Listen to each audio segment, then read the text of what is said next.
Buenas noches a todos. Gracias por acompañarnos nuevamente a la actividad académica del Servicio de Anestesia del Hospital Militar.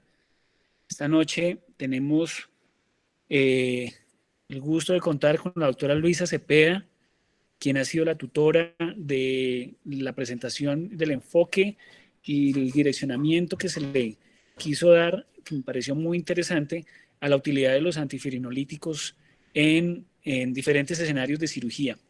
Entonces ella, en compañía del doctor Juan Sebastián Correa y Cristian Chamorro, que son residentes de cuarto año, nos van a ilustrar con esta presentación. Por favor, ya saben, al final podemos hacer las preguntas, no durante la presentación, y las pueden ir dejando en el chat, los que no quieran tomar la palabra. Luisita, muchas gracias. Bueno, buenas noches para todos.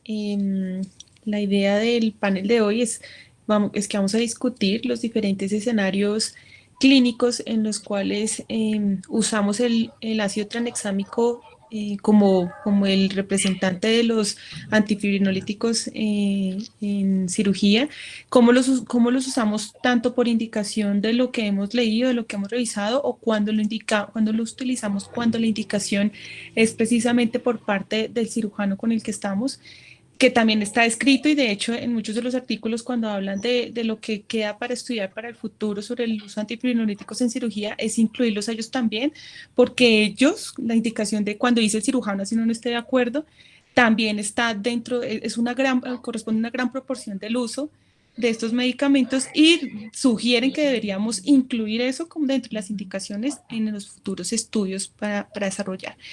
La idea es que la charla está dividida en dos partes. Una es, vamos a hablar sobre las generalidades de manera breve del ácido tranexámico, su farmacocinética, metabolismo. Y la segunda parte vamos a dividirla en unos escenarios clínicos que manejaremos a través de casos para hacerlo de manera práctica y poder hacer el análisis de la literatura a través y a raíz de esas preguntas. Las primeras cirugías es en donde hay una evidencia contundente o un poquito más fuerte para su uso, y las segundas en donde pensamos siempre usarlo, pero la evidencia no es tan fuerte a su favor. Entonces podemos empezar, Juan Sebastián. Bueno, buenas noches. Mi nombre es Juan Sebastián Correa. Para los que no me conocen, la charla del día de hoy, como mencionaba la profe Cepeda y el profe Hans, vamos a hablar de antifibrinolíticos en cirugía. Esperamos ser bastante concisos y directos hacia los puntos importantes. Y estamos con Cristian Chamorro como expositores. Bienvenidos. Por favor, pónganse cómodos. Y para comenzar, entonces, si bien la charla se titula Antifibrinolíticos, cuando nos ponemos a revisar en cuáles son nuestras opciones farmacológicas que pertenecen a esta familia, nos encontramos con tres fármacos específicos, con el ácido tranexámico, el epsilon ácido aminocaproico y la protinina. Sin embargo, nuestra charla está centrada principalmente en el ácido tranexámico. ¿Por qué? Porque el ácido epsilon aminocaproico básicamente no se encuentra disponible en nuestro mercado. Si bien sí tiene muchas publicaciones, no, no contamos con la molécula y principalmente su comercialización se ha dado o se da actualmente en sitios como Europa y las publicaciones europeas. Y la protinina es un fármaco que desde el 2009 viene en suspensión por la FDA a raíz principalmente de un ensayo clínico que era el BART, que era realizado por el Ministerio de Salud en Canadá para pacientes con alto riesgo de sangrado, en el cual la idea era recolectar aproximadamente 3.000 pacientes con un brazo para cada uno de los tres fármacos, en el cual estaban tratando de comparar cuál era el sangrado o el riesgo de sangrado, el riesgo de mortalidad por sangrado y la necesidad de transfusión asociada a estos tres fármacos. Sin embargo, cuando iban transcurriendo aproximadamente 2.300 pacientes, la mortalidad en ese momento estaba oscilando para la protinina en el 6%, mientras que los otros dos grupos estaban por debajo del 4%, lo que llevó a la suspensión del estudio y algunas publicaciones similares y llevaron a que la FDA suspendiera el uso del fármaco. Sin embargo, en la actualidad hay varias corrientes que propenden que estudios como el BART tuvieron fallos metodológicos para discernir que la mortalidad, si bien el riesgo de sangrado y de transfusión era menor en el grupo de aprotinina, la mortalidad no se podía asociar directamente o únicamente a la administración de ese fármaco. Por ende, digamos que hay algunas publicaciones recientes, sin embargo, no es nuestro objeto de estudio de esta noche, dado que con el fármaco con el que contamos principalmente es el ácido tranexámico. Importante tener presente que el ácido tranexámico sobre el epsilon aminocaproico, según las diferentes descripciones, está entre 6 a 10 veces más potente. Tener presente que el principal impacto en cuanto a el uso de los antifibrinolíticos o el ácido, tranexámico, perdón, radica en las muestras o el impacto en mortalidad que ha tenido en estos dos estudios que son, digamos que los estudios clásicos que siempre tratamos de traer a nuestra evidencia, hablando del Crash 2 principalmente, que fue, como todos conocemos, trauma civil, y el Woman Trial del 2017. Son estudios grandes de aproximadamente 20.000 pacientes cada uno, donde principalmente hubo un impacto significativo en la mortalidad.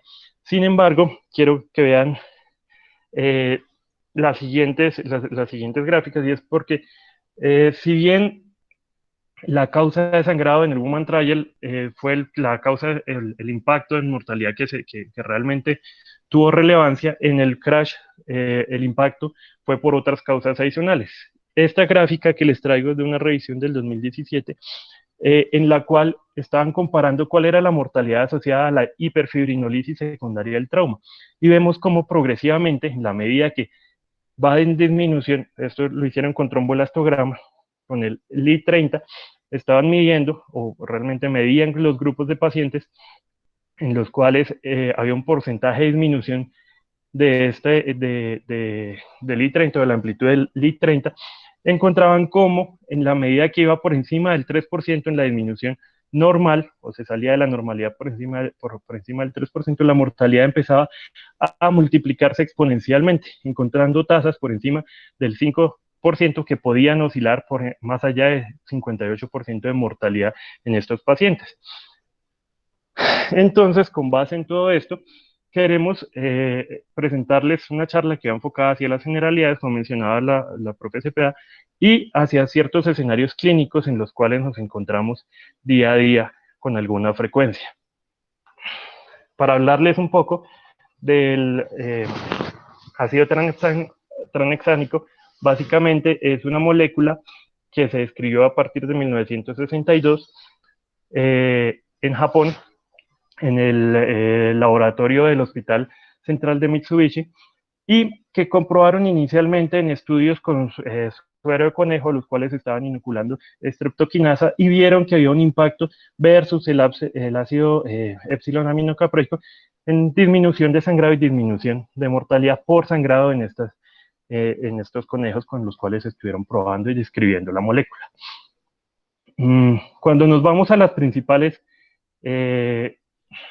descripciones con las cuales está aprobado el uso, tenemos que ir necesariamente a la OMS, a la FDA, publicaciones claras en las cuales básicamente la OMS recomienda su uso para situaciones de trauma o sangrado ginecológico, gineco-obstétrico, en esta publicación del 2017, y la FDA adicionalmente hace ciertas recomendaciones adicionales en las cuales puede ser el paciente que sufra de hemofilia y que va a ser llevado a procedimientos de extracción dentales, es una de las recomendaciones de ellos, y el angioedema también.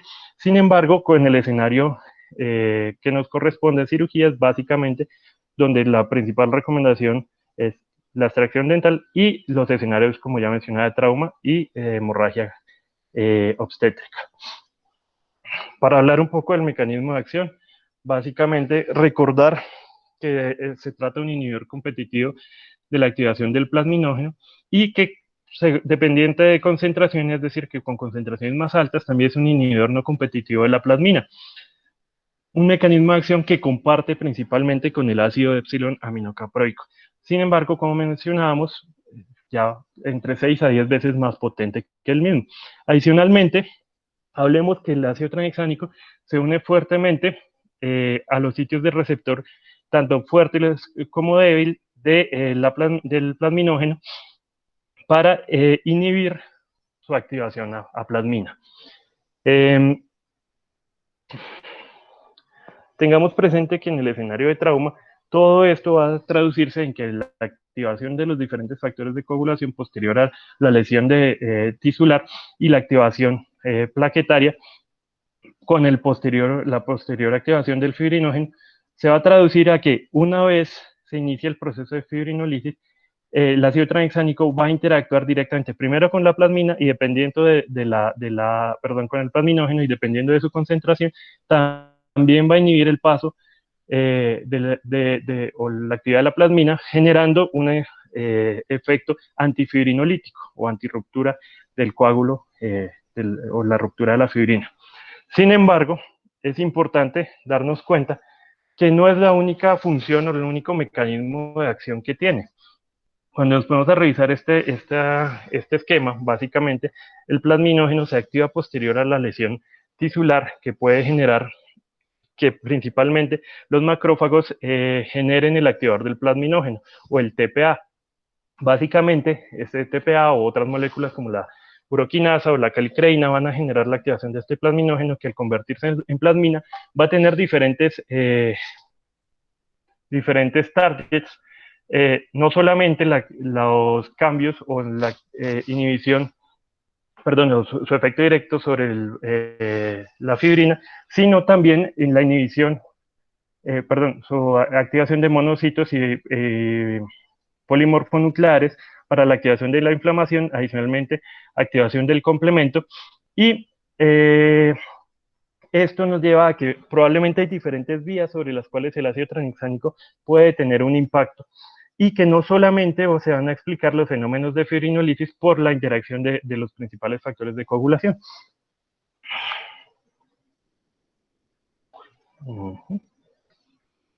Bueno. Dentro de los fenómenos de farmacología del ácido tranexánico encontramos que su administración se puede dar por vía oral, tópica o intravenosa. El pico por la vía oral se alcanza normalmente a las 3 horas. Es una administración o una absorción más bien que no se altera por estómago lleno, que cuando revisamos cuál es su unión a proteínas plasmáticas vemos que es relativamente baja, que es alrededor del 3%, que se une a la glicoproteína ácida, y que esa unión es baja relativamente porque tiene una afinidad muy alta sobre sus sitios de acción y sus receptores o sitios diana. Entonces, no hay oportunidad real para que haya una unión frecuente de las proteínas plasmáticas y por ende tampoco va a alterarse por ella su farmacocinética. Con respecto a su eliminación, básicamente es a través de eliminación renal, y eso nos lleva a generalmente considerar cuáles son las consideraciones que debemos tener en el paciente que tenga falla renal, principalmente pacientes que tengan alteración de la tasa de filtración glomerular por debajo de 30, como ya más adelante vamos a revisar. Pasa placenta, se encuentra en el feto a los mismos niveles que a nivel de suero materno, no se elimina por leche materna, o se elimina más bien aproximadamente una centésima parte, por ende normalmente no tiene ningún tipo de complicación a nivel de lactancia materna, y sí se le asocia una serie de efectos secundarios que ya más adelante vamos a mencionar. Las dosis realmente varían mucho, varían entre el escenario oral o intravenoso o tópico, como más adelante también vamos a estar discutiendo. Sin embargo, tradicionalmente se han hablado de dosis de 1 gramo en los escenarios de profilaxis, que pueden oscilar, o dosis que pueden oscilar entre 5 y 10 miligramos por kilo. Sin embargo, en los diferentes estudios se pueden encontrar descripciones de dosis hasta de 100 miligramos por kilo. Lo cierto es que los principales efectos secundarios, los principales efectos adversos que se han descrito son dosis dependientes. muchos incluso descritos en modelos animales con concentraciones o dosis por encima de 126 miligramos kilo día, se han descrito alteraciones visuales o alteraciones de la agudeza visual por encima de 250 miligramos kilo día. Básicamente hay una afección en la retina casi en el 100% de los casos en modelos animales, y de pronto el fenómeno que normalmente más tememos, que son las convulsiones asociadas al ácido tranexánico, principalmente dadas por inhibición de la glicina o inhibición de receptores GABA o por efectos trombóticos a nivel del sistema nervioso central. Sin embargo, digamos que no son las más frecuentes. Sí son más frecuentes la diarrea, los efectos gastrointestinales, la hipersensibilidad, pero normalmente no se presentan de una forma severa. Como mencionaba, la dosis renal, existen múltiples esquemas, realmente no hay una única recomendación al respecto. Sí, básicamente es recomendable disminuir la dosis en 24 horas, teniendo presente su eliminación a través del riñón. Pero su dosis normalmente puede oscilar alrededor de 5 a 10 miligramos por kilo, sin embargo, alternando su frecuencia de dosis. En el escenario de cirugía cardíaca, incluso, dadas los altos riesgos de sangrado asociado en el paciente que va para procedimientos con circulación extracorpórea, las dosis de carga normalmente no recomiendan modificarlas, salvo que realmente el paciente tenga una alteración por debajo de 10 mililitros por kilo en la tasa de filtración glomerular. Lo que sí recomiendan es que las demás dosis probablemente se consideren con menor concentración y con intervalos diferentes. Para hablar ahora de los escenarios, les queremos plantear unas preguntas. La idea es simplemente que ustedes hagan una idea y vamos a tratar de responder en la medida que vayamos avanzando estas preguntas. El primer escenario es el paciente, un paciente de 79 años, masculino, con antecedente de hipertensión arterial, diabetes, insuficiencia renal, que presentó una IT hace 3 meses y va llevado a un reemplazo total de rodilla derecha. Queremos preguntarles básicamente qué tan probable es que nosotros como anestesiólogos usemos el ácido tranexánico para la disminución del riesgo de sangrado en el perioperatorio. Simplemente váyanse haciendo las ideas porque vamos a tratar de responder, como mencionaba. Ahora, si usted es de la corriente que decide administrar el ácido tranexánico, lo hace pensando en disminuir mortalidad, disminuir sangrado, o que simplemente, dado su baja tasa de incidencia de efectos adversos, podemos administrarlo sin ningún riesgo. Las vías que podemos considerar, si usted decide administrarlo, puede ser una inyección intraarticular, uso tópico, uso intravenoso o una administración combinada. Y por último, si usted decidió administrarlo, ¿qué dosis considera que es más efectiva para el escenario que vamos a mencionar? ¿Es mejor aplicarlo antes o después de la incisión? Ahora, para responder a esto, les traemos dos documentos principalmente. El comunicado de la WFSA y esta publicación que es del 2018, que es una publicación de un metaanálisis con estas representaciones. Básicamente, lo que nos muestra la gráfica de arriba, con la tabla de arriba, es que el efecto sobre el sangrado, no hubo una diferencia en la tasa de sangrado con los diferentes tipos de administración de afuera. IV y tópica, una dosis alta, IV considerando una dosis alta, IV por encima de 1 gramo, una dosis baja por debajo de 1 gramo. Cuando hablan de dosis tópica hablábamos de 1.5 gramos y cuando hablábamos de dosis oral de 20 miligramos. No hubo una diferencia significativa entre la administración de ninguno de ellos versus la no administración, perdón, no hubo diferencia significativa entre ellos, pero sí hubo una diferencia significativa versus la administración con placebo. Lo que nos representan estas gráficas, que son los network plot o gráficas de redes, son las líneas gruesas representan cuáles son las interacciones más fuertes o lo que tuvieron de pronto mayor impacto estadístico. Las líneas delgadas son que tuvieron algún tipo de relación, y cuando no existe algún tipo de línea o de conector entre ellos, significa que no hubo ningún tipo de comparación entre ellos. Como vemos, las líneas delgadas entre la mayoría de ellos, cuando se compararon, son líneas delgadas, y es decir, que no hubo una diferencia a favor de ninguno de los dos. Sin embargo, cuando revisamos las dosis IB, tanto bajas como altas, sí tuvieron un impacto significativo versus el control o el placebo. Ahora, todos, insisto, tuvieron una disminución en cuanto a sangrado versus la no administración del mismo. Ahora, si revisamos la segunda parte, básicamente vamos a revisar el riesgo de transfusión. Nuevamente, las dosis altas y bajas por vía IV fueron las que impactaron más sobre el control. Sin embargo, no hubo una diferencia significativa cuando compararon todas entre ellas mismas.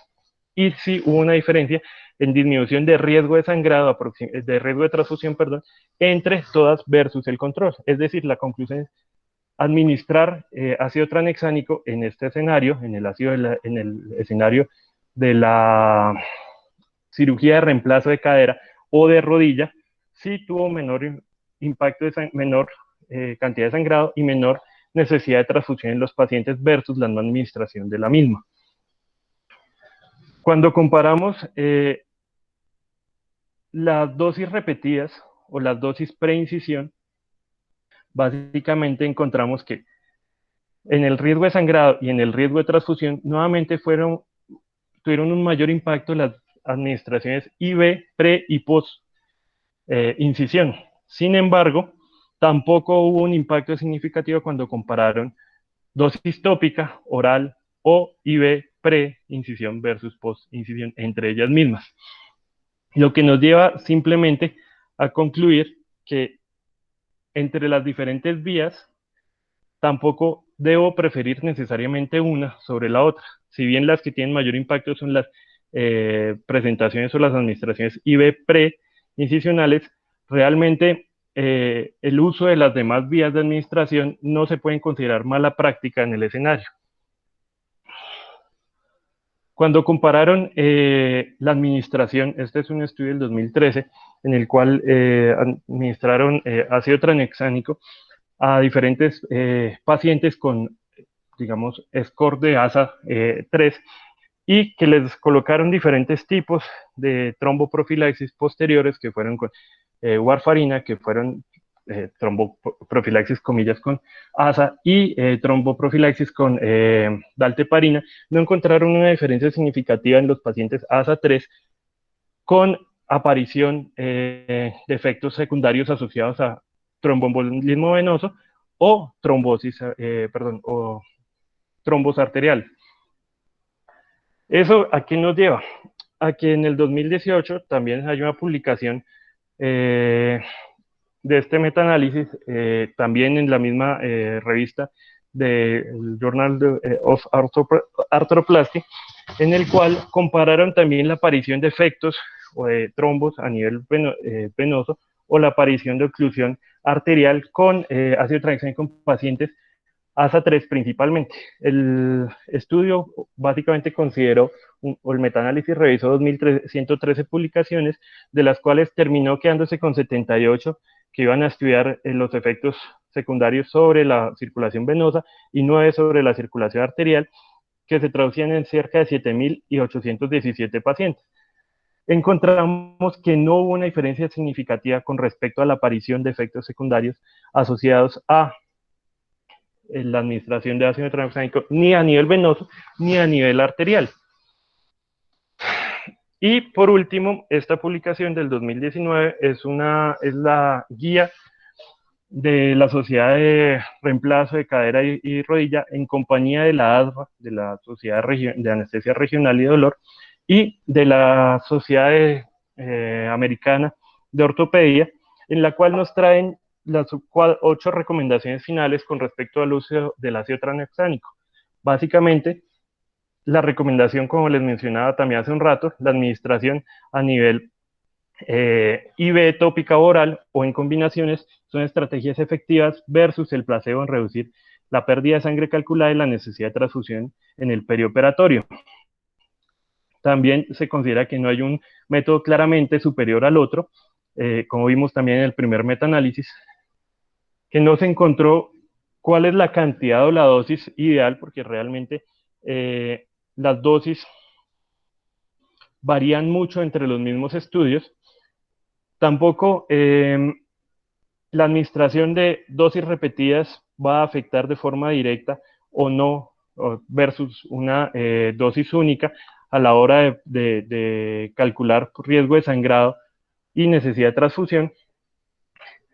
Que la administración pre-incisión tiene un mejor potencial, aunque estas recomendaciones, digamos, solamente con un peso moderado, y que no se aumenta el número o la presentación de eventos secundarios venosos o arteriales secundarios a la administración del ácido tranexánico, incluyendo situaciones como TBP, infarto, AIT. No se encontró un impacto significativo, aunque la evidencia no es suficientemente abundante para hacer una recomendación clara en estas guías sobre qué y cómo tratar los pacientes que podemos considerar con un alto riesgo de trombosis.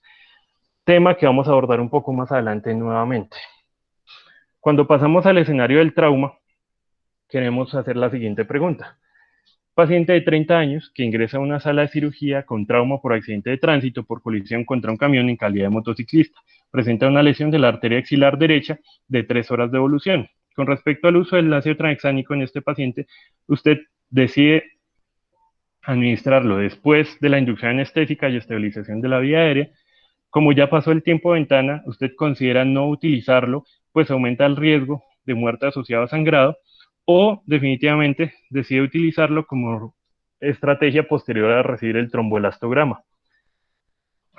Tengamos presente rápidamente que el escenario de trauma nos lleva a un escenario, un paciente que va a evolucionar progresivamente a escenarios que pueden ser como la coagulopatía inducida por trauma, que vienen acompañados de situaciones o de condiciones que van a perpetuar esta situación, como lo son la hipotermia, la acidosis, entre otros, y que adicionalmente viene una serie de alteraciones entre los cuales vamos a encontrar no solamente efectos sobre un efecto de hiperfibrinolisis, sino también una alteración de los mecanismos contrarreguladores, comillas, de las demás proteínas, como la proteína C. Una alteración necesariamente de la agregación plaquetaria, una alteración del glicocálix también a expensas de liberación de aminoglicanos por lesión del mismo, que se van a traducir en factores que son principalmente anticoagulantes, y el fenómeno principalmente de hiperfibrinolisis, que se puede relacionar directamente con una regulación a la alta del factor del RTPA, el factor activador del plasminógeno, o también por fenómenos, como ya mencionamos, de hipoxia o hipoperfusión, entre otros. Entonces, cuando queremos hablar de trauma, básicamente tenemos que resaltar el CRASH-2 y el MADRS como los principales estudios en los cuales tenemos la evidencia principalmente. Cuando revisamos el CRASH-2, recordemos básicamente que fue el que tuvo mayor impacto en cuanto a mortalidad. Vamos a ver si pasa la diapositiva.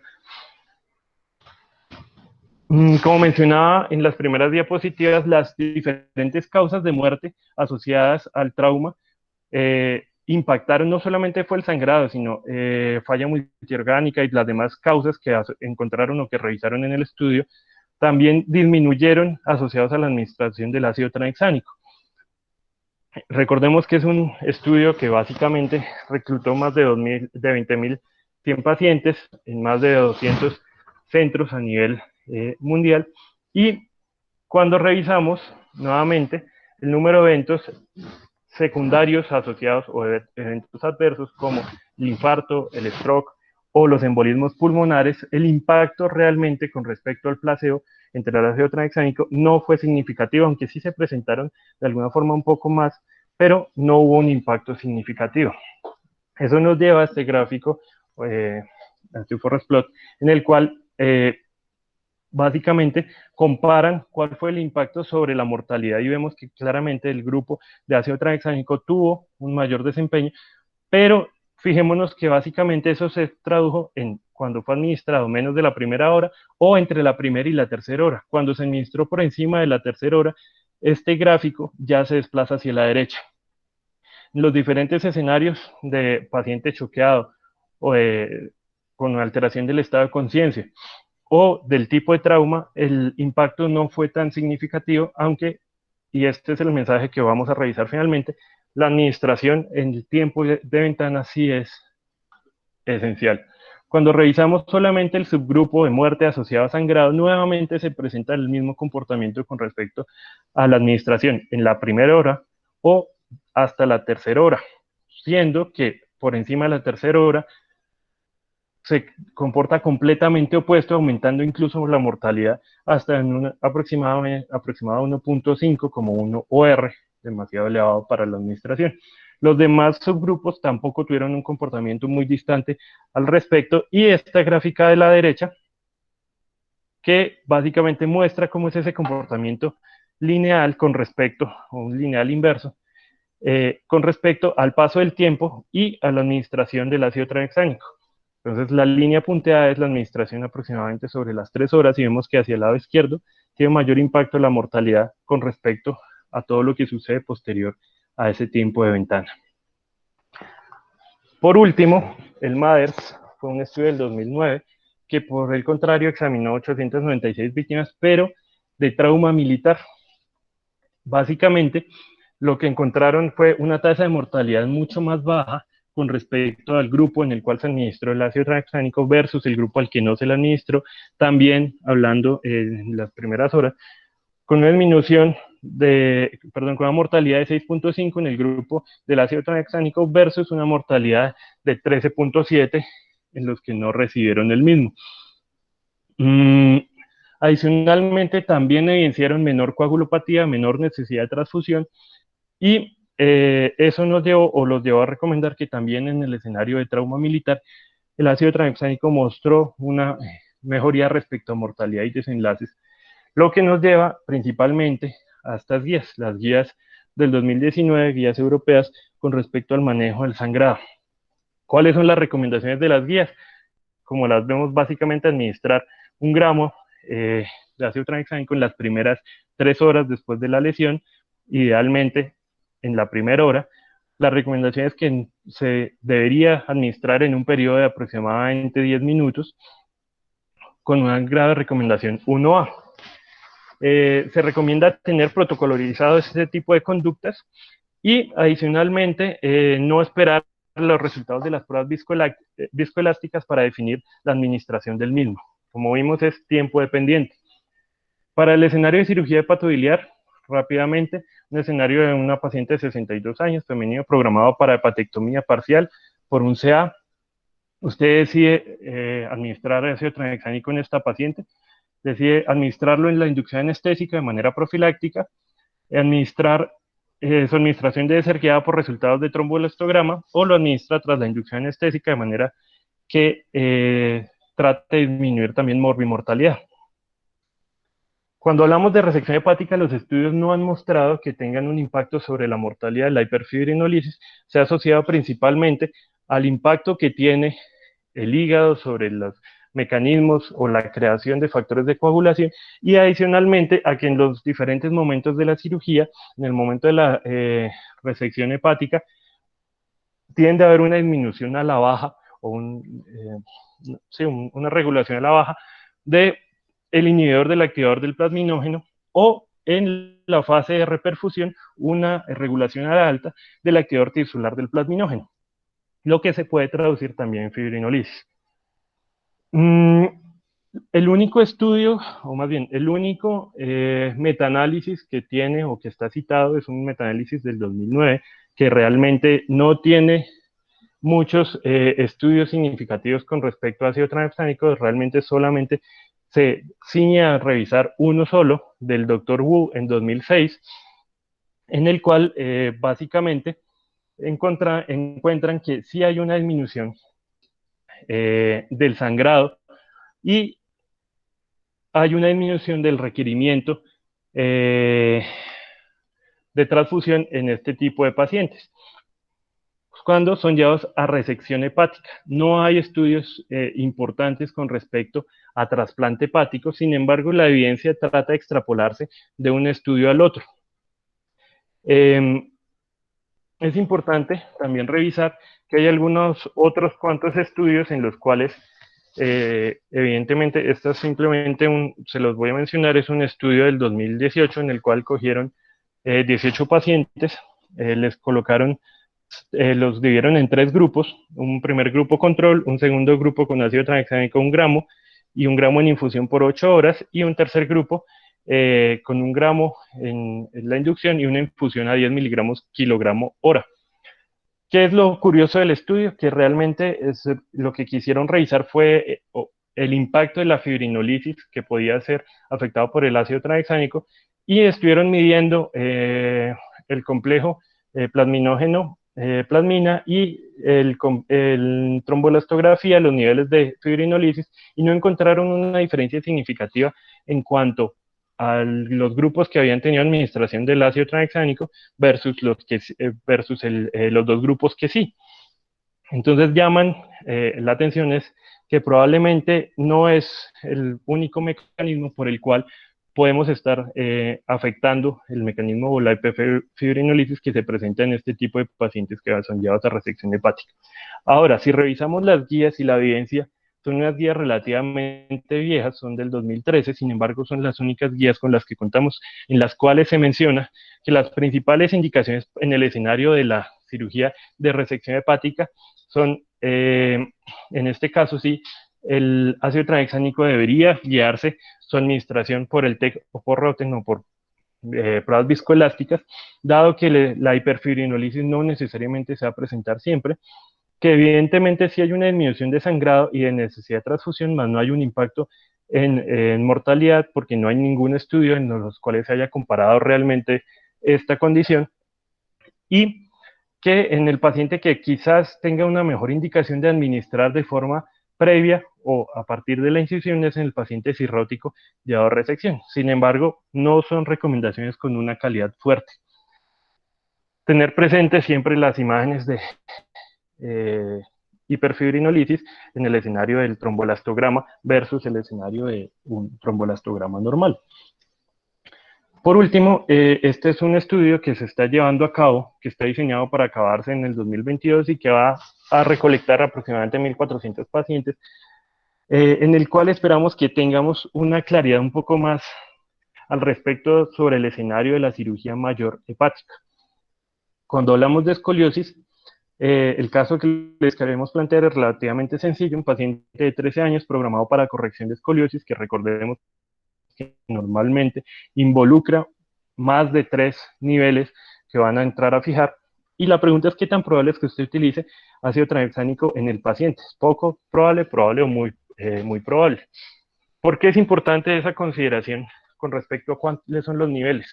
Este es un estudio del 2017 en el cual básicamente administraron una infusión de 10 miligramos por kilo de ácido tranexámico durante 20 minutos antes de la incisión, seguido por una perfusión de 2 miligramos por kilo hora hasta el cierre de la herida quirúrgica. Finalmente, lo que hicieron fueron 2 grupos, un grupo control de 44 pacientes y un grupo de ácido tranexámico de 51 pacientes, y compararon la necesidad de sangrado, la cantidad de sangrado y la necesidad de transfusión asociada, encontrando que básicamente el grupo del ácido tranexámico tuvo un requerimiento menor, una cantidad de sangrado menor, porque estuvieron midiendo o cuantificando a nivel de las succiones cuánto era más o menos el aproximado de sangre, y la necesidad de transfusión de las mismas, encontrando que el grupo de ácido tranexámico tenía un ORO 0.85, mientras que la no administración o el grupo control tenía un riesgo mayor de requerimiento de sangre. Ahora, el número de transfusiones no fue significativo, de hecho hubo un número que realmente osciló entre 0 y 1 unidad, pero ellos sí consideran que el impacto principal fue sobre la cantidad de sangre, que fue considerablemente menor dentro de la cirugía, lo cual los lleva básicamente a hacer la siguiente recomendación, que es en cirugía de columna, considere la administración de ácido tranexámico básicamente cuando el riesgo sea mayor al 30% de pérdida de la volemia o que se involucre más de 3 niveles en el paciente a intervenir. Obviamente, pues deja abiertas muchas otras consideraciones, como el paciente previamente anémico y que tenga el mismo riesgo de sangrado. Cuando hablamos de obstetricia, rápidamente, simplemente un paciente femenina de 24 años, primigestante, en trabajo de parto inexpulsivo y que en el periprocedimiento tiene un sangrado de aproximadamente 1000 cc. La pregunta es si usted coloca de rutina el ácido tranexámico y si tiene algún tipo de efecto o riesgo sobre el feto o el neonato de la administración del mismo. Como mencionábamos, principalmente, nuestra recomendación está asociada a la recomendación de la OMS y a la recomendación del Woman Trial, donde el impacto sobre la causa de muerte por sangrado fue significativo en el Woman Trial, que es un estudio que vinculó 193 centros de 21 países con 20.060 pacientes, y que lo que hacían era administrar un gramo estándar en los pacientes que presentaran sangrado, que fue considerado en el parto de 1000 cc o en cesárea mayor en el parto mayor de 500 o en la cesárea mayor a 1000 cc, y compararon, en el caso de que el sangrado persistiera, una dosis repetida a las 3 horas o que reapareciera después de 24 horas una nueva dosis de 1 gramo.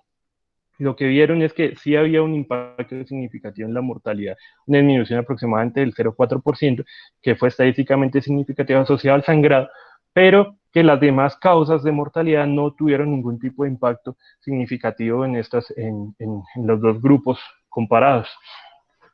Intentaron revisar cuál era la incidencia con respecto también al tiempo de administración, al igual que habíamos visto con el Crash 2, y realmente se encuentra un comportamiento similar con respecto a la administración temprana del ácido tranexámico. Para finalizar, ya en el escenario de urología, simplemente les queremos mencionar, no existen estudios grandes que realmente justifiquen en el escenario de urología la administración del ácido tranexámico.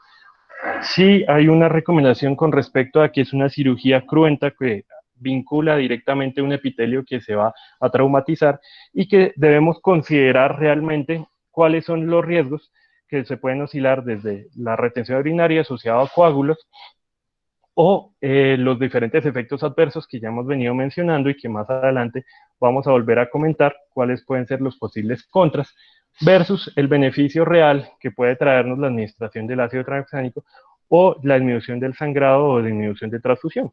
Entonces, con respecto a este tipo de intervenciones, no encontramos ningún tipo de recomendación sólida que nos lleve a dar una recomendación clara de cómo proceder al respecto en estos procedimientos de urología. Ahora continúa. Bueno, continuando con la revisión de ácido tranexámico, digamos que Sebas ya me adelantó bastante de la información que les quiero brindar, y pues básicamente yo quiero enfocarme en de dónde ha salido un poco de la literatura del ácido tranexámico desde sus inicios y donde ha sido, digamos que en principio más utilizado, como ha sido en la cirugía cardiovascular, donde no hay de pronto mucha evidencia como es en la neurocirugía, exceptuando algunos casos, y como también en el manejo de aneurisma, tanto endovascular como de manejo abierto. Cuando pensamos en ácido tranexámico, lo pensamos como un medicamento que nos disminuya tasas de sangrado, que por ende nos disminuya riesgo de transfusión y que por ende nos disminuya en teoría mortalidad. Vamos a ver la parte de mortalidad si está o no relacionada con la disminución con el uso de ácido tranexámico.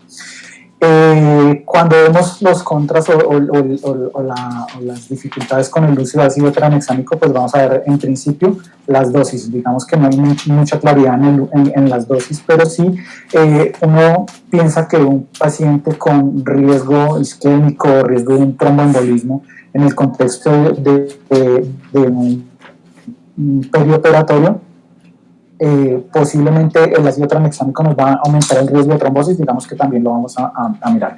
Y siempre se nos ha mencionado el riesgo de convulsiones, y cuando vemos las convulsiones a nivel intrahospitalario, también se ha visto que aumentan la mortalidad. Es decir, si utilizo ácido tranexámico y mi paciente convulsiona, le estoy aumentando la mortalidad en vez de mejorar los desenlaces, pues es lo que voy a tratar de responder ahora.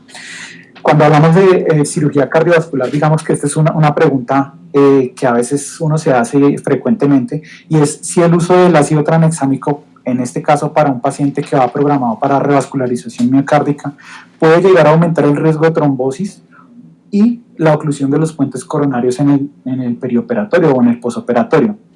Digamos que es para ponernos en contexto de lo que les quiero transmitir.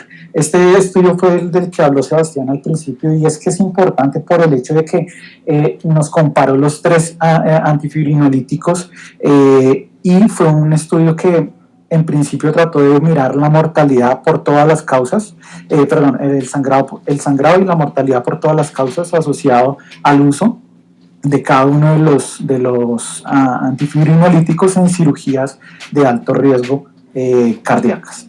Cuando vemos el número de pacientes que fueron admitidos en este estudio por cada uno de los grupos de antifibrinolíticos, en ese momento a protinina, ácido tranexámico y ácido aminocaproico, vemos que se reunieron 2.331 pacientes, y cuando vemos el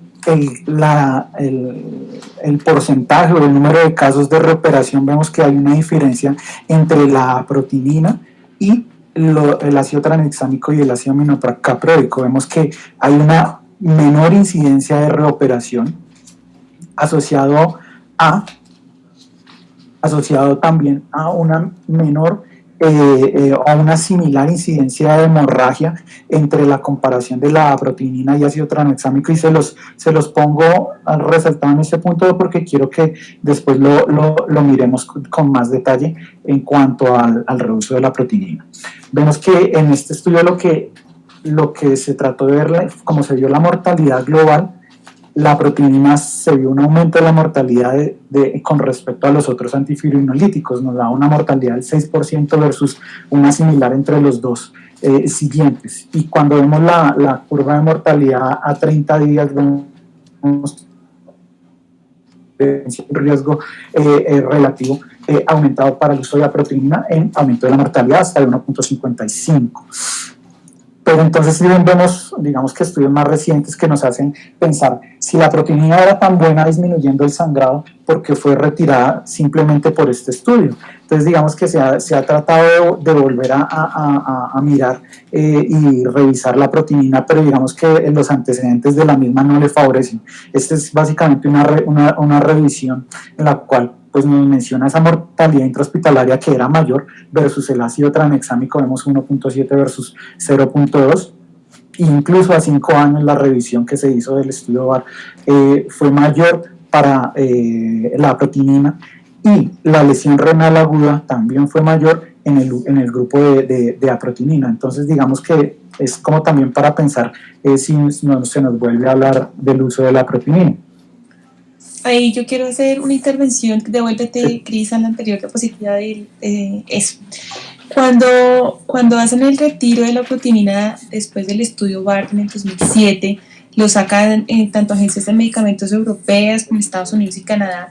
Sin embargo, ha habido un creciente interés en el uso de la protinina, a pesar de los resultados que en un principio decían que eran muy contundentes, específicamente hablando del estudio BART, que fue con base en el cual sacaron la protinina, le quitaron la licencia de producción y del mercado. Ellos empiezan en Canadá y ellos empiezan a decir, venga, sí, esa mortalidad cuando comparan la mortalidad de la proteína, el ácido tranexámico y el ácido chilonaminocapróico, la mortalidad cuando miran el RR es contundente en contra de la proteína, pero cuando miran los intervalos de confianza de los 3 medicamentos realmente son muy amplios. Entonces dicen, tiene un RR de la proteína de 1.7, pero el intervalo de confianza se va de 0.8, 0.9 hasta 2.4, 2.5.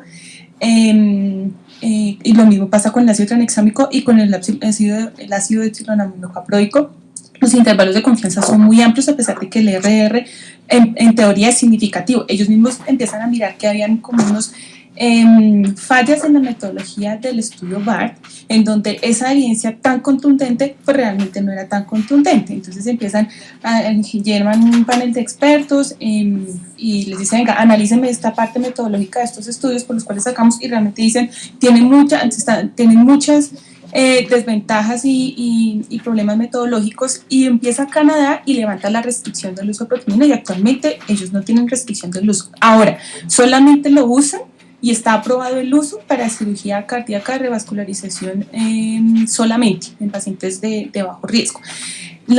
Con base en eso que hacen los canadienses, la Agencia de Medicamentos de Europa genera su comité de expertos, su panel de expertos, analizan las fallas metodológicas y dicen definitivamente sí tiene fallas metodológicas el estudio BART, y también levantan la restricción del uso de proteína, pero nuevamente para el grupo de pacientes que les mencioné, para los canadienses.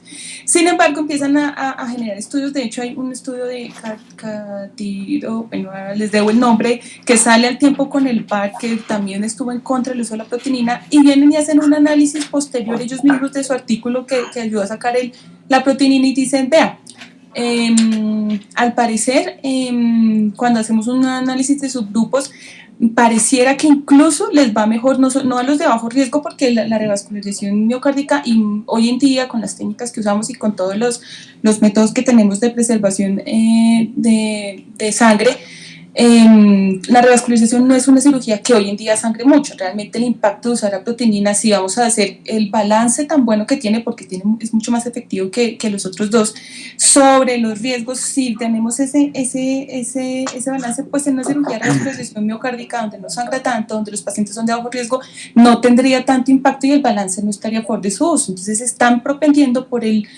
la realización de estudios con mejor impacto, con mejor diseño metodológico en pacientes que tengan cirugía combinada, que sean reoperación, que con cirugía de aorta, cirugías más complejas, para poder determinar ese uso. Que sí dicen definitivamente que hay ciertas contraindicaciones y llaman la atención con las reacciones anafilácticas. Entonces sí recomiendan que si se llega a usar, porque el balance riesgo-beneficio es demasiado bueno para determinado paciente, se le midan IgGs para proteína, o se contraindique su uso si ha estado expuesto a proteína o incluso análogos tópicos de fibrina en el año previo a su administración. Es como las recomendaciones que hacen, pero es un capítulo abierto. No, cuando dicen que sí, que la mortalidad y la lesión renal fueron contundentes, hay que analizarlo con lupa, porque los intervalos de confianza son demasiado amplios, y eso que pareció tan contundente en el estudio BART en un momento dado, hoy en día no lo es tanto. Sigue, Cris. Digamos que cuando empezamos a ver, después del estudio BART, pues también se empieza a evaluar la mortalidad asociada al ácido tranexámico, que en ese momento empezó a, pues digamos, con mayor uso. Y en este caso lo comparan también con el uso de la proteína en un estudio retrospectivo. Y básicamente llegan a la conclusión, digamos que este estudio no tiene una comparación con un placebo o un cegamiento por el diseño del estudio, pero lo que sí llegan a la conclusión es que las dosis altas, en este caso mencionan más de 50 miligramos por kilo de dosis total, podría asociarse a un aumento de la mortalidad, aunque queda interrogado esa mortalidad. Entonces, debido a eso, empiezan a haber estudios. Este es del British del año 2013, en el cual empiezan a ver si realmente las convulsiones pueden tener alguna incidencia en la mortalidad. Y cuando empiezan a ver los pacientes en posoperatorio de cirugía cardiovascular que presentaban convulsiones versus los que no presentaban convulsiones, al analizar las dosis que se utilizaron, los pacientes que presentaban convulsiones, usualmente las dosis eran de más de 60 miligramos por kilo. En este caso, cuando comparaban la mortalidad entre los pacientes que convulsionaron y los pacientes que no convulsionaron, se aumentó la mortalidad hasta 5 veces versus los pacientes que no convulsionaron. Basado en este estudio, digamos que se realiza una revisión y un estudio prospectivo que les voy a mostrar un poquito más adelante. Si realmente esta mortalidad está asociada a las convulsiones, es totalmente cierto. Pero ¿por qué los pacientes convulsionan? Pues básicamente digamos que cuando miramos la forma estructural del ácido tranexámico con la glicina, vemos que al tener esa similitud estructural, aparentemente funciona como un antagonismo competitivo de los receptores de glicina, produciendo una disminución del umbral de despolarización a nivel de la corteza neuronal, con lo cual favorecería las convulsiones. Esto también no es solo la interacción con el receptor, sino el tiempo en el cual interactúa, que digamos que está más descrito con los pacientes con insuficiencia renal, que les mostraré más adelante. Este es el estudio que les venía mencionando. Básicamente es un estudio en Osaka, Japón, que a partir de ese estudio del British dice, bueno, vamos a mirar si realmente la política de no uso de ácido tranexámico, al disminuir en teoría las convulsiones, nos va a disminuir la mortalidad asociada a las mismas. En este caso, desde el 2013 hasta el 2016, toman aproximadamente 3.300 pacientes para un grupo de política de no uso de ácido tranexámico versus el que venía utilizando ácido tranexámico, y si podemos ver la gráfica, vemos que,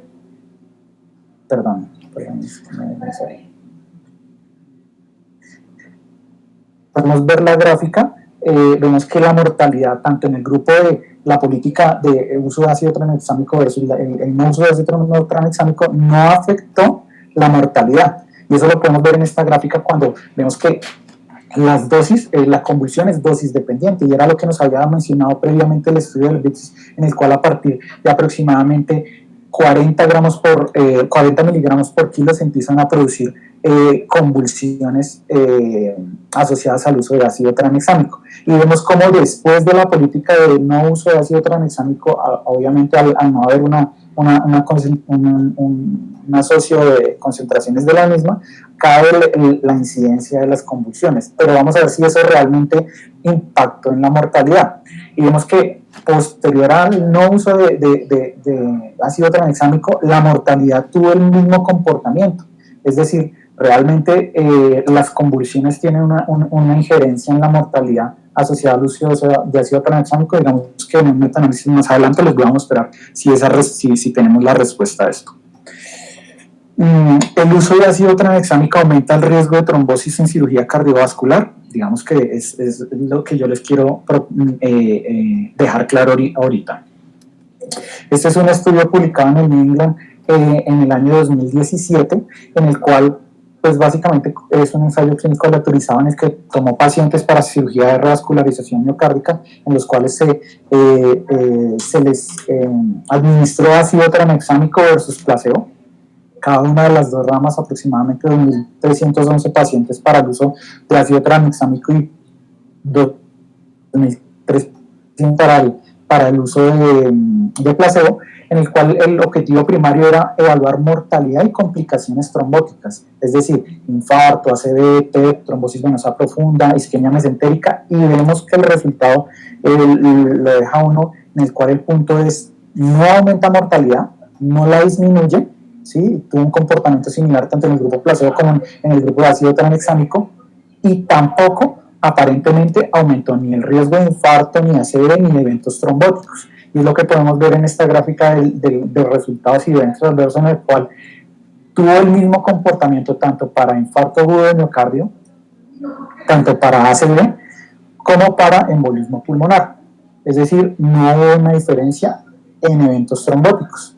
Y cuando vemos la mortalidad y las tasas de transfusión asociadas a hemorragia, vemos que hubo una disminución en el grupo de ácido tranexámico de la exposición tanto a transfusión de glóbulos rojos como al resto de productos de transfusión.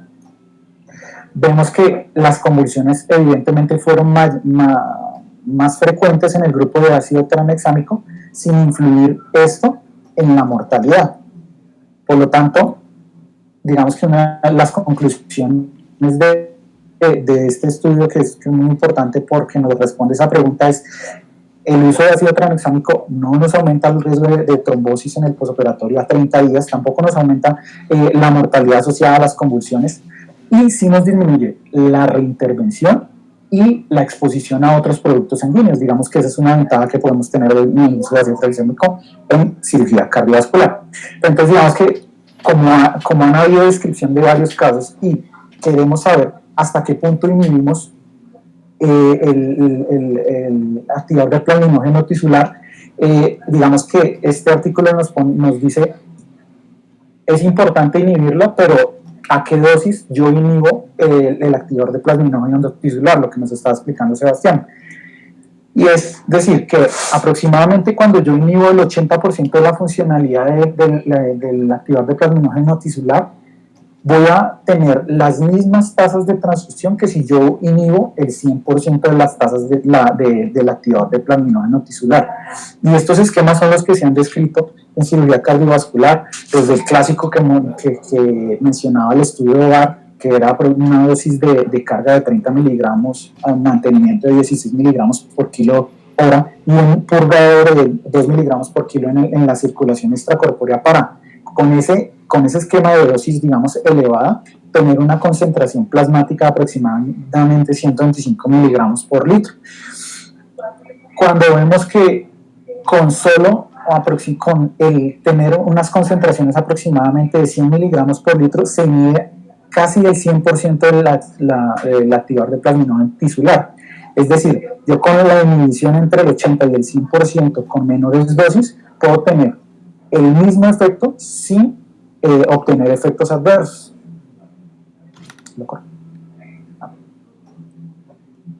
Perdón.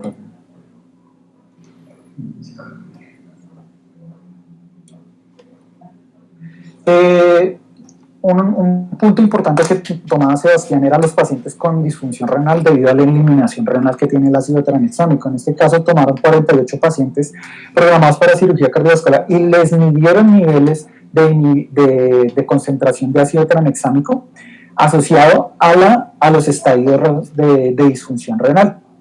Y en este caso podemos ver que obviamente los pacientes que tienen mayor disfunción renal van a tener un aclaramiento mucho menor del ácido tranexámico. Y cómo esto nos influye en la acción de la inhibición de la inactivación del plaminógeno tisular, pues vamos a ver que en este caso nos mencionan los 5 estadios y nos proponen el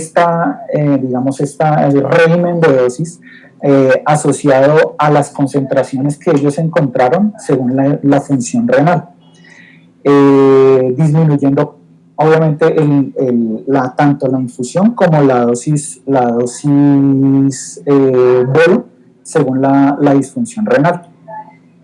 Y esto era lo que les mencionaba en cuanto a convulsión y tiempo. No es solo la concentración, sino lo que se mantenga en el tiempo. Y eso es lo que se dieron cuenta en este estudio, porque vieron que la gráfica del lado izquierdo nos muestra un paciente con disfunción renal, los pacientes con disfunción renal estadio 3 y la del lado derecho estadio 5.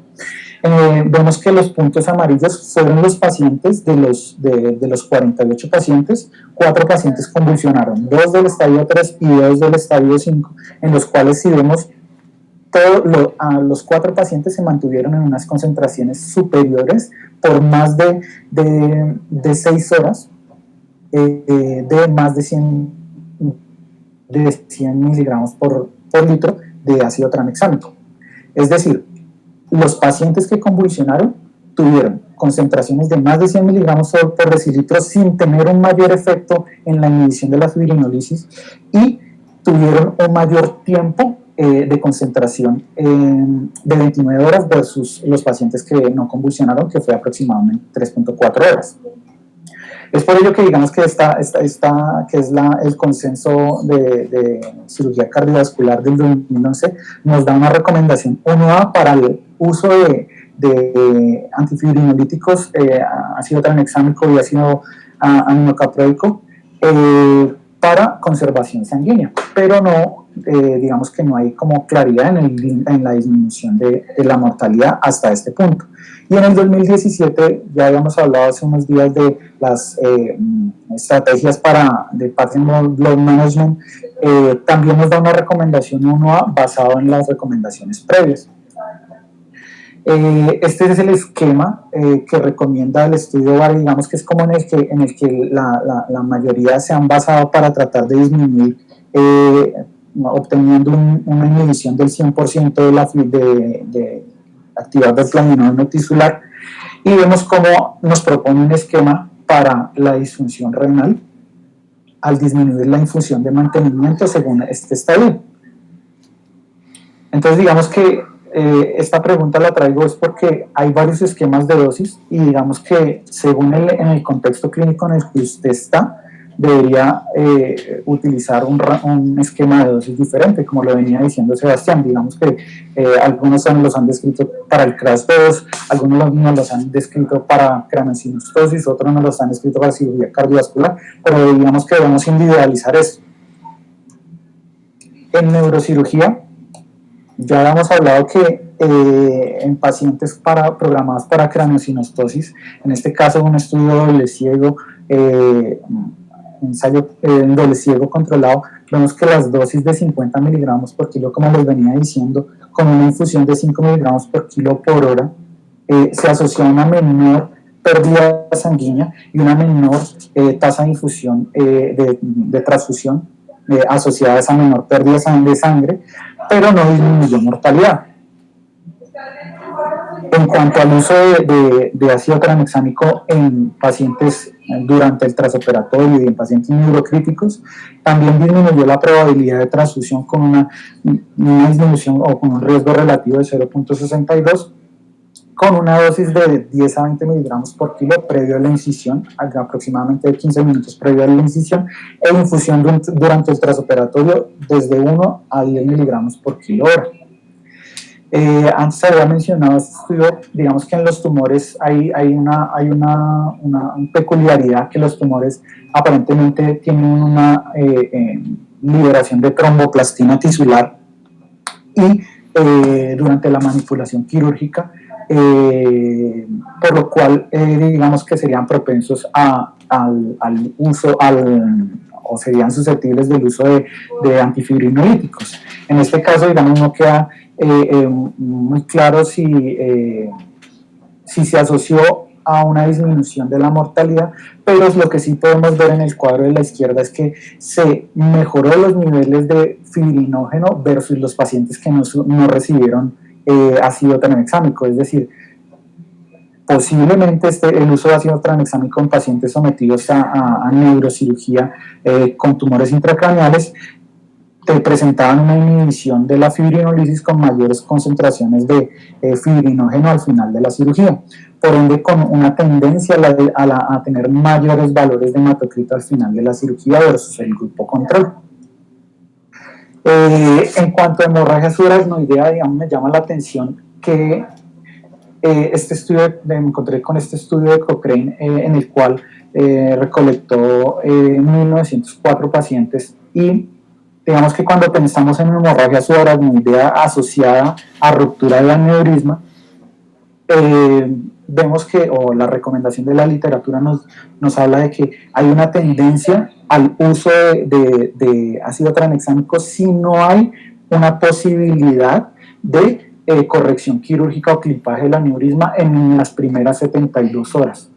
Es decir, los pacientes, el uso de ácido tranexámico en hemorragia subaracnoidea se asoció a una disminución en el resangrado y en el aumento del tamaño de la hemorragia durante esas primeras 72 horas. Y como sabemos, en las primeras 72 horas se comporta como un evento como firinolítico, pero a partir de las 72 horas se comportaría como un estado protrombótico, por lo cual no hay una recomendación sobre el uso de ácido tranexámico posterior a las 72 horas. Y cuando vemos la conversión hemorrágica asociada a los pacientes con ácido isquémico, que en los cuales se utilizó Alteplas, esta es la guía del 2018, en los cuales el sangrado asociado al uso de Alteplas, vemos, y lo resalto aquí en amarillo, vemos que recomiendan el uso de ácido tranexámico como una estrategia para disminuir el aumento del tamaño de la hemorragia, como una estrategia para disminuir la hipertensión endocranial y por ende mejorar los resultados neurológicos. Aunque el consenso del 2011 de Neurocrítico lo deja con una recomendación baja. Este estudio, que es el TRAS-3, es un estudio que salió el año pasado, en el cual, pues, digamos, tratando de emular lo que se pensó se evidenció con el CRAS-2, se tomó los pacientes con trauma craneoencefálico severo que ingresaban a servicio de urgencias con un Glasgow menor de 12 asociado a una imagen de sangrado en el TAC de ingreso. Y si el ingreso era menor a 3 horas, se les administraba una dosis de ácido tranexámico de 1 gramo en 10 minutos y una infusión de 1 gramo durante 8 horas. Y eso se comparó con el grupo, digamos, control, en este caso con placebo, y se evaluó la mortalidad en principio a 28 días y se hizo, digamos, que un análisis de subgrupos entre estos pacientes que se recogieron en este tiempo desde el 2012 al 2019, en los cuales pues se llegó a la conclusión que el uso de ácido tranexámico se asocia a una disminución en la mortalidad versus el placebo, asociado que en el subgrupo de los pacientes que tenían peor pronóstico, que tenían un Glasgow de 3 o signos de hipertensión endocraniana dados por dilatación pupilar bilateral, también se asoció a una disminución en la mortalidad de un 12.5 para el ácido tranexámico versus el 14% para el placebo. Digamos que no hay en este caso como se ha estudiado en los estudios de hipertensión endocraniana, un estudio de desenlaces neurológicos a largo plazo. Hay que ver, digamos, los subanálisis y los estudios posteriores de esta población a largo plazo.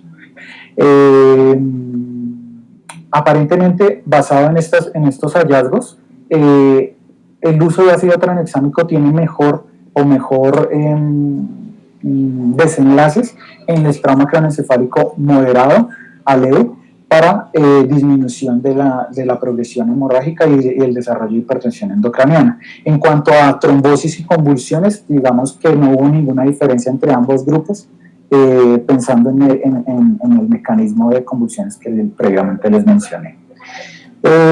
Como mencionaba Sebastián, hay unos estudios en ortopedia sobre todo y en columna en los cuales se hablaba del uso de ácido tranexámico de forma tópica. Digamos que en neurocirugía no tiene plausibilidad biológica debido a los que les mencionaba por la antagonismo competitivo del receptor de glicina, por lo cual no hay como unos estudios en cuanto a este tópico. Contras. Cuando vemos los contras que lanza la FDA, como les mostré al principio, nos dice que pues obviamente el paciente que haya presentado una anafilaxia previa, que haya presentado historia de eventos trombóticos, y no dejan claro el tiempo de eventos trombóticos, pero lo que sí dejan claro es el uso, si el paciente tiene un antecedente de una trombofilia o un estado de hipercoagulabilidad. Y algo que me llamaba la atención era que, por ejemplo, pacientes que usualmente nos llegan o que llegan al servicio de urgencias, se ha descrito que aproximadamente el 35% ya tienen un grado de coagulopatía. Y digamos que cuando empezamos a hablar entre el manejo de la coagulopatía, nos hablan también del uso de concentrados protrombínicos. Sabemos que el uso de concentrados protrombínicos nos puede asociar factor 9. y cuando vemos las contraindicaciones de la FDA dice que el uso concomitante con factor 9 puede producir un evento trombótico. Entonces digamos que tampoco hay claridad en cuanto a la literatura de esto, pero sí está escrito en las contraindicaciones de la FDA. La coagulación intravascular diseminada, sobre todo en la fase de hipercoagulabilidad y como mencionaba Sebastián, en el embarazo por el Bowman trial que ya había mencionado previamente. Y digamos que este es el último metaanálisis que encontré del 2018 en el que toma todos los ensayos clínicos previos y trata de primero establecer la mortalidad. Vemos que no hay una diferencia en mortalidad tanto en el uso a favor o en contra del ácido tranexámico, y cuando vemos eventos trombóticos, tanto trombosis venosa profunda, tromboembolismo pulmonar e infarto agudo de miocardio, tampoco hay una diferencia estadísticamente significativa a favor o en contra. Y como venía mencionando la profe al principio, vemos que los intervalos de confianza en algunos casos son muy amplios, en los cuales pues digamos que hay que también evaluar esos puntos. Y este es un esquema que me pareció, digamos, a manera de resumen de toda la charla. Pues básicamente, si tenemos un paciente que pueda llegar a ser susceptible de una pérdida importante de sangre durante el trasoperatorio, vamos a ver si se beneficia o no se beneficia. Si se beneficia y si no tiene ningún tipo de contraindicación clara, hay que dividirlo en dos tipos: cirugía no cardíaca o cirugía cardíaca. En cirugía cardíaca, que es en lo que está, digamos que hay mayor literatura clara o establecida, vemos que si el paciente requiere circulación extracorpórea, pues tiene un nivel de evidencia 1A y digamos no hay discusión. En los pacientes que van a ser fuera de bomba no hay una claridad en cuanto a esto, incluso hay descripciones de aumento de riesgo de trombosis. En los pacientes que van a cirugía de aorta o cirugía torácica, están más descritos los pacientes que van a ser considerados para hipotermia permisiva, asociado a la corrección de aneurisma de aorta abdominal, y en los otros digamos que todavía está no hay una evidencia clara, sobre todo en los endovasculares donde no hay mucha evidencia. Y en la parte de cirugía no cardíaca, pues ya había hablado Sebastián de la cirugía ortopédica, donde claramente hay evidencia del mismo, en la cirugía de columna cismal de más de 3 niveles, en los reemplazos tanto de rodilla como de cadera, en neurocirugía, lo que les mencionaba de la hemorragia subaracnoidea, sobre todo si es menor a 72 horas, o hay una conversión hemorrágica posterior al uso de Alteplast. En cirugía hepática, digamos que lo que les había mencionado Sebastián, en traumas donde hay mayor evidencia debido al CRAS 2 y ahorita al CRAS 3 para trauma craneoencefálico, en la hemorragia postparto por el Bowman trial, y en craniosinostosis en el paciente pediátrico y en la corrección de escoliosis también. Muchas gracias por su tiempo. Bueno, Juan Sebastián y Cristian, muchas gracias. Esto era lo que queríamos presentarles con base en unos escenarios clínicos a los cuales nos enfrentamos en nuestra práctica día a día. Que de lo que a veces cuando dejamos de usarlo y está indicado, era como una de las primeras preguntas que quisimos desarrollar, y otra era cuando lo usamos y realmente lo estamos sobreusando. Aparte de todas las indicaciones en donde hay clara evidencia de usarlo o no usarlo, hay otros dos escenarios que tal vez nos hizo falta mencionar y voy a decirlos rápidamente, y una es el aneurisma aorta abdominal. En este tipo de cirugía con la técnica abierta realmente no hay estudios que favorezcan de manera contundente el uso de ácido tranexámico, y de hecho no es una recomendación. Su uso no ha disminuido tasas de sangrado, no ha disminuido mortalidad.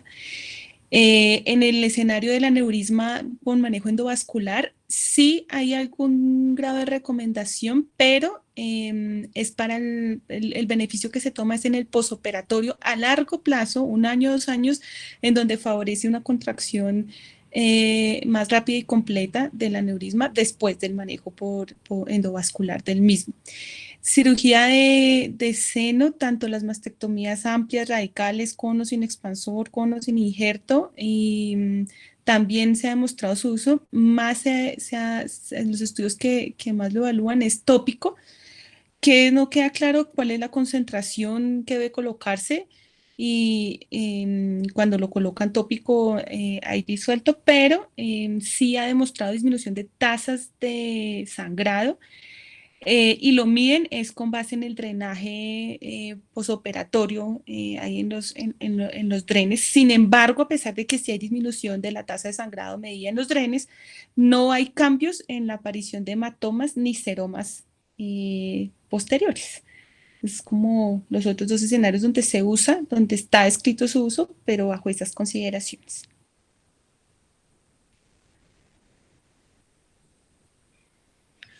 Luisita, muchas gracias. El tema es Bueno, muy complejo, es bastante extenso. Pienso que nos han presentado unos escenarios que siempre generan duda y me parece especial esos pacientes en los cuales el riesgo de un evento trombótico, especialmente en los pacientes con antecedentes de la IT, ese cuadro, o el antecedente de la enfermedad neurológica como tal, si está indicado o no está indicado el riesgo real de convulsiones. Hemos tenido problemas en cuidado intensivo porque a veces al llevar al paciente con el ácido tranexámico, la infusión, pues se preocupa uno de los especialistas allá. Ya le pasamos un par de artículos para que leyera un poco, porque realmente el desconocimiento con relación a la utilidad en escenarios tan puntuales como la cirugía cardiovascular y el riesgo del sangrado, pues definitivamente está demostrado desde hace muchísimos años. Me interesó mucho cómo plantean lo de la protinina, porque la protinina realmente, los que la pudimos utilizar hasta el trabajo de Carcuti, que fue el que Carcuti querías era el que... mencionar, el trabajo de Carcuti, que fue de los primeros que empezó a hablar de los probables efectos deleterios que se tenía con la protinina, pero realmente para cirugías en las cuales el riesgo de fibrinolisis era tan alta y teniendo en cuenta que la protinina no solo era un antifibrinolítico, sino era un inhibidor de serinoproteasas, que era inhibidor también de la tripsina, era inhibidor también de otros mediadores inflamatorios, entonces como que la cascada inflamatoria generada por el bypass también aparentemente tenía muchos trabajos, le habían dado el soporte a disminuir y modular esa respuesta que se daba por la activación de estas otras series. Sin embargo, la FDA lo prohíbe, pero algunos países en Europa lo continúan utilizando y seguimos viendo trabajos. Me llamaba la atención que decías que lo están dejando para cirugía de bajo riesgo, cuando al contrario las cirugías complejas o las cirugías de reintervención, son que las por que la más se misma benefician. fibrosis de los tejidos son las que más se activaba la fibrinolisis y tenían más riesgo de presentar el sangrado y el aumento del requerimiento de hemoderivados, eran los que más se beneficiaban y acá lo están utilizando para cirugía de bajo riesgo. De bajo riesgo. Digamos que esa indicación es la que avalan el levantamiento de la restricción en Canadá y en Europa. Sin embargo, el mismo Carcuti, que fue el que primero que empezó a hablar en contra de la protinina, hoy en día hace un análisis él mismo de su propio estudio y él es el primero que dice, venga, nos faltan estudios para decir eso que tú estás diciendo. Se beneficia más es el de la reintervención, el de la cirugía completa, el de la cirugía de aorta. Es él mismo es el que está diciendo, hagamos estudios para eso. Pero pues la invitación es para saber que, como dices tú, se sigue usando y en Canadá y en Europa se levantó la restricción de su uso. Y lo otro que me parece importante que resaltaron los dos conferencistas, que los felicito por su muy completa y perfecta presentación, es el escenario en el cual lo ponemos de forma empírica, que es el trauma y el sangrado obstétrico. Tenemos que ajustarnos a los tiempos. Si no estamos dentro de los tiempos, no le estamos dando ningún beneficio al paciente. Y en los sitios donde tengamos la opción del monitoreo, de la evaluación de la función fibrinolítica, pues ya nos toca ajustarnos a lo que puede llegar a suceder en ese escenario. Entonces, porque antes sucedía y muy probablemente en escenarios en que los recursos son insuficientes y tengo un paciente con una coagulopatía como medida desesperada, al final voy a decir, le voy a poner ácido tranexámico y miremos a ver qué puede ayudarnos. Pero en los sitios en los cuales pasa como con las estrategias del 1-1-1 para reanimación hemostática, cambia completamente cuando yo tengo la disponibilidad de hacer un trombolastograma o un ROTEM mientras activo y descongelan y me pueden llegar los hemoderivados perfectamente en ese momento, el Roter me puede cambiar o el TEC me puede cambiar cuál es el perfil hematológico del paciente para dar una terapia dirigida. Y eso también se ha asociado a suspender de pronto en esos momentos esa necesidad de esos hemoderivados y perder de forma significativa dinero, recursos, etc. Entonces acá es muy probable que si no lo tenemos, si estamos dentro de los tiempos, en esos dos escenarios hay que usarlo, que hay beneficio. Pero si estamos fuera de esos tiempos y sospechamos, tenemos que documentarlo de alguna manera. No veo que haya preguntas. Nos estaba acompañando la doctora Elaine Suárez, que también es anestesióloga cardiovascular, también tiene mucha experiencia en la utilización de medicamentos que alteran la coagulación. No sé si nos quieras Hans, decir para que cerremos. yo quería decir algo, Hans. Profe, buenas noches. Buenas noches. Excelente la presentación, me gustó muchísimo la charla, los felicito, los residentes muy buenos, muy buena la preparación. Yo lo que quisiera saber, es que tal vez no escuché, es qué pasa en el escenario de la prostatectomía, que muchas veces los cirujanos quieren que usemos el ácido tranexámico.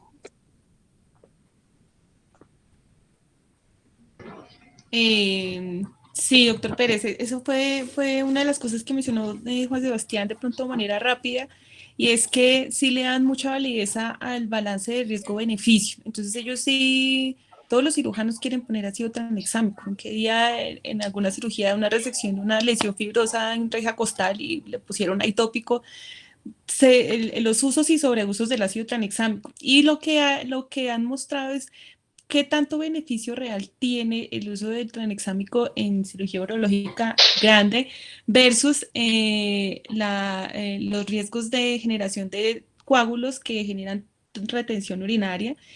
Tal vez esa prostatectomía y con el vaciamiento, con la linfadenectomía radical, tal vez sí se beneficiaría, pero yo la invitación haría es más a hacerlo guiado con el resultado del tromboelastograma en esos pacientes, porque también tienen riesgo el riesgo de la retención urinaria por coágulos, que también es un evento adverso grave en esos pacientes. Hans, hola. Muchas gracias. Me preguntabas un poquito de la Elaine. experiencia en la parte de cardio. Yo tuve uso a proteína y tuve un evento adverso muy maluco alguna vez, y eso que con control, es una paciente que era reintervención, se le colocó infusión de tranexal, de aprotinina, con controles de ACT. Bueno, la paciente, cerramos al paciente, nos hizo paro, tocó abrirla nuevamente de urgencias, y en una paciente que se le ha hecho un cambio valvular mitral, la válvula se trombosó completamente, agudo. Entonces le tengo un respeto completo, pues, después de haber visto eso. En mi experiencia, pues, obviamente con el tranexámico nos ha ido muy bien y sigo siendo, pues, una fiel al ácido tranexámico, pero la proteína me dio mucho susto el uso después de ese evento adverso que tuvimos. Sí, yo de eventos adversos fue una anafilaxia severísima que se presentó por la proteína empezando la inducción, porque recuerda que empezábamos una infusión a un goteo muy lento y luego cuando veíamos que el paciente no tenía cambios hemodinámicos, esa era más o menos la prueba como le hacíamos si toleraba o no toleraba la proteína, y algo sucedió con la infusión y parece que se fue a un bolo mayor de lo que debía en esa fase. O sea, no habíamos ni empezado la cirugía y pues afortunadamente el desenlace fue favorable. En ese momento se suspende la cirugía, el cirujano muy amablemente sale, le dice a la familia, no hemos podido operarlo, algo le pasó al anestesiólogo, ahorita salen y te explican. Y esos son los amigos cirujanos, para que tengan presente que no hay amigos. Entonces, pero ese fue realmente el único evento adverso durante mi fellow y 1 o 2 años después que lo pude utilizar. Pero las descripciones, por supuesto, y como nos lo presentaron, los riesgos que estaban eran realmente importantes. De hecho, solo lo utilizábamos para cirugía de reintervención, por lo que les decía, el alto riesgo de fibrinolisis que se generaba, o en esas cirugías complejas en que también se pensaba que muy probablemente el tiempo y la reacción inflamatoria de la bomba iba a ser un poco más exagerada. Imagínate nosotros, se entró, obviamente lo que te decía, fue una reintervención mitral, cambio valvular, ya cerrando la piel, paro, se volvió a abrir, cuando el cirujano entró a hacer masaje directo, el ventrículo se veía totalmente vacío. Se le hizo un EcoFast y efectivamente la válvula trombosada, pues fue una emergencia, tocó volver a canular la entrada. Horrible. Una experiencia muy maluca. Bueno, Lo que pasa de esa sí. experiencia es que uno a veces, bueno, pensaría en el uso de la proteína, pero uno hasta qué punto puede decir que con ácido tranexámico o con el aminocapródico no hubiera pasado lo mismo, o si este paciente tenía alguna trombofilia no conocida previamente, hasta qué punto puede uno decir de echarle toda la culpa a la pobre proteína, hasta qué punto. Queda en la duda. Obviamente, muy difícil saberlo en este punto. Ya. Sí, de Sí. acuerdo. Bueno, yo no veo preguntas. No sé si hay alguien más que quiera de los que nos están acompañando. Bueno, me gustó muchísimo el panel. Nuevamente, gracias, Luisa, Sebastián, que le tocó doblarse ayer con la eco pulmonar y la de hoy. Chamorro, que voluntariamente se ofreció también a colaborar, es muy voluntarioso el chamo. Y nada, los esperamos para agosto. Recuerden que los paneles que estamos haciendo van a pasar a los lunes en la noche. Todos los lunes en la noche vamos a estar revisando algún tema. Los lunes en la mañana estamos hablando de ultrasonido, de eco en diferentes aplicaciones. Y bueno, luego les estaré escribiendo por el WhatsApp para darles otras noticias. Muchas gracias por haberse conectado, muchachos. Se quedan por favor los residentes en el chat un momentico acá. Muchas Bueno, gracias. Buenas Feliz noches, noche. Luisita, muchas muchas gracias a gracias. todos. Chao, No, Len. a Juan Sebastián y Chao. Chamorro que estuvieron excelentes. Muchas gracias por todo.